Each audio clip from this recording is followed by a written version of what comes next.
So thank you, Ms. Ricard, for experience of traumatic event. So obsessive compulsive disorders. Ito sa iganso. Yes, Miss Chelsea.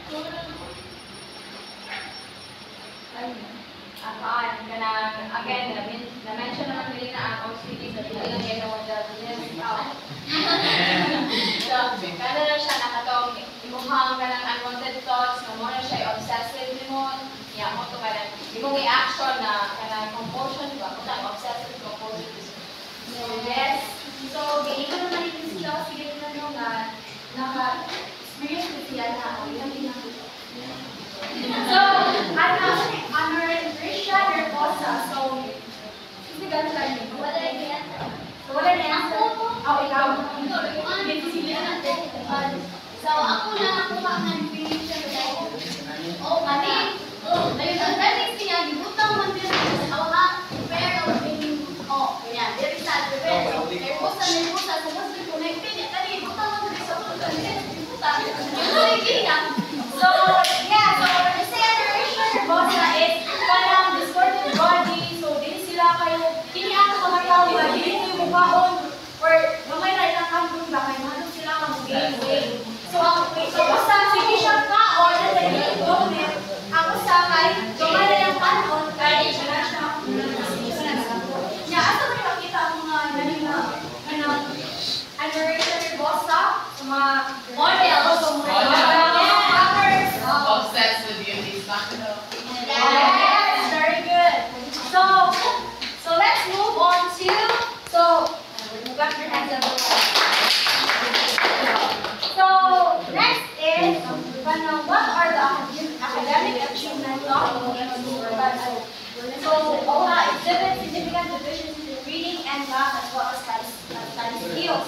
So dili sila makapag-basa and then sa math, math, specific ng math. Siguro na kayo sila complex kayo ang math niya.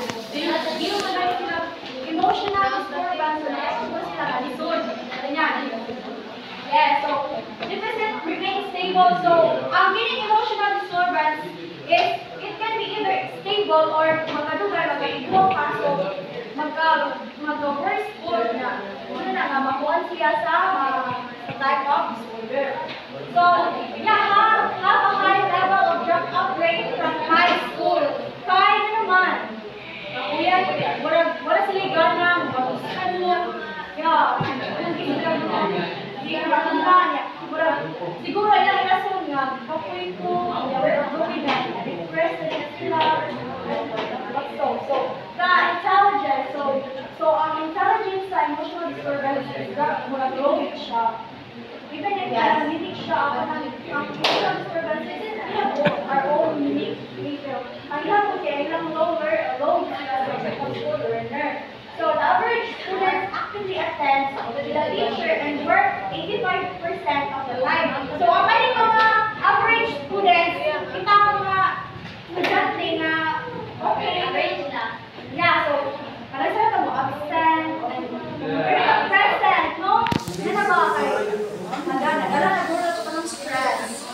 But kanang students with EBD are not on task. Only 60% of the time hindi sila absent. So, what will be the usawa nila pagbuan pag-assess sa behavioral? So, behavioral assessment. So, they gather information that the students can experience and nga emotional disturbance. And then, if makahibaw sila nga pala siya is naagit siya disorder or disturb na conscious disturbance is we can move ato sa challenging behavior. And then, parang one of the positive reinforcement sa mga tao na nag-iisip.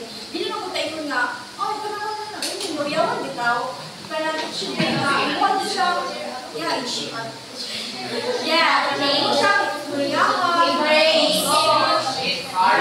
i-encourage mo siya para mas ganang participate. Yes. So, the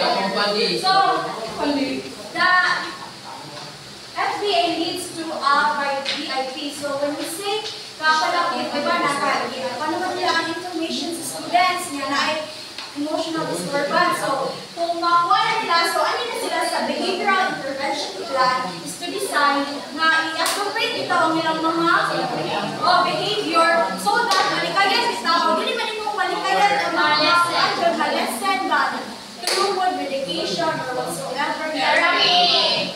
Yes, therapy. So, it is part, so intervention plan is part of IEP wherein dapat unawa yung problema ng estudyante so they can cater sa behavioral intervention plan. So it involves teachers, parents, psychologists, and counselors who know the child well. So yeah, sa behavioral intervention plan is dapat na yung teacher, parents, psychologists, and counselor na nakibaw sa bata kay kanang makaingat siya para makaibaw sila ba mga assignment na kita ko sa ilang mga anak. So napo yung video kayo makita niyo. Kung may nagting.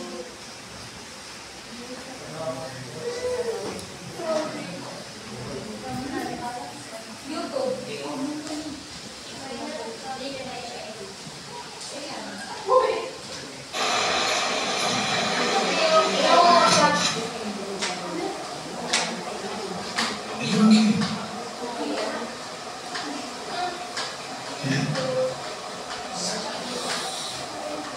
You've been crying. No. Do you want to look around? No.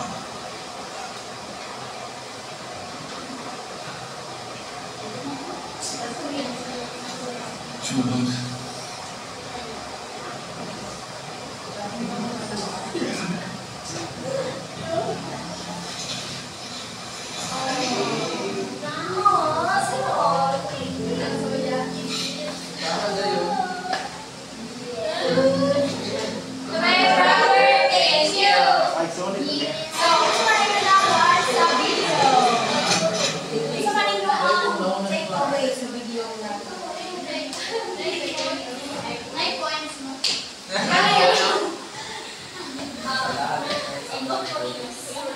Ang video kay he's having trouble with his emotion magaling niya. Iwataan siya, okay lang siya. So, and as a person na ay parang siya na-emotional disturbance kay siyempre, hindi mo siya kamutugan, di ba? Kaya, okay pa ka or ay, if dapat kayo problema kay evaluation discussion nga. Hindi na sila even. So, kuan, yes, sa kuan kay you don't have to ask them just one hindi mo ko pinaka-words lang. So, you have to show it to them. You care. So, sa position na naka-experience of emotional disturbance, just because they ask you, you don't have to answer them just because they ask you. So, very good is believe. So, sometimes mangod, hindi tayo nga, hindi ka mga habitaw. Yes. Sa kaya, hindi ka rin nga, express na mga balikan ka na kung problema. We just need someone na listen, pinanay, magpapakita sila na to. Sila for family. And then, yes, in conclusion, so I'm gonna ask so yan, inayin mo pa. Ayaw may contact. It's okay. It's okay. And you feel the pain and feel it hurts no more. Okay? Feel the pain and it hurts no more. You feel to know your emotions so that it will belong in you. Yes, and in conclusion, so emotional disturbance. Everybody read? Emotional disturbance reflects the complex inner struggles of individuals. Behind each challenge lies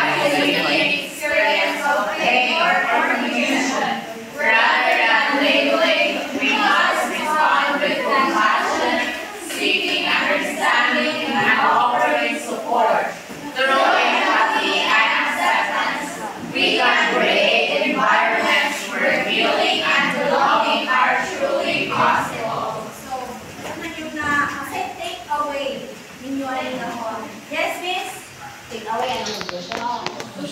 Sa kanan nga topic. So, my takeaways about your topic is that we should support each other even if kanang unsa na inyong na-feel dira as long as na kanang maka-uplift gani ka sa iyang debate.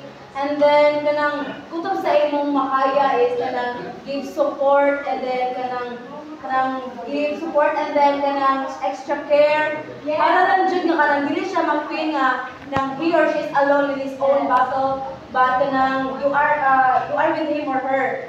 And then kailangan mo naman siya advice nga kanang mo pray so that kanang aside di mo nga na siya sugyan, you can also talk to God so that ang iyang ma-feel po is kanang magaan after niya mag-pray. And then yeah, let's help each other and uplift one another. Amen. Exactly.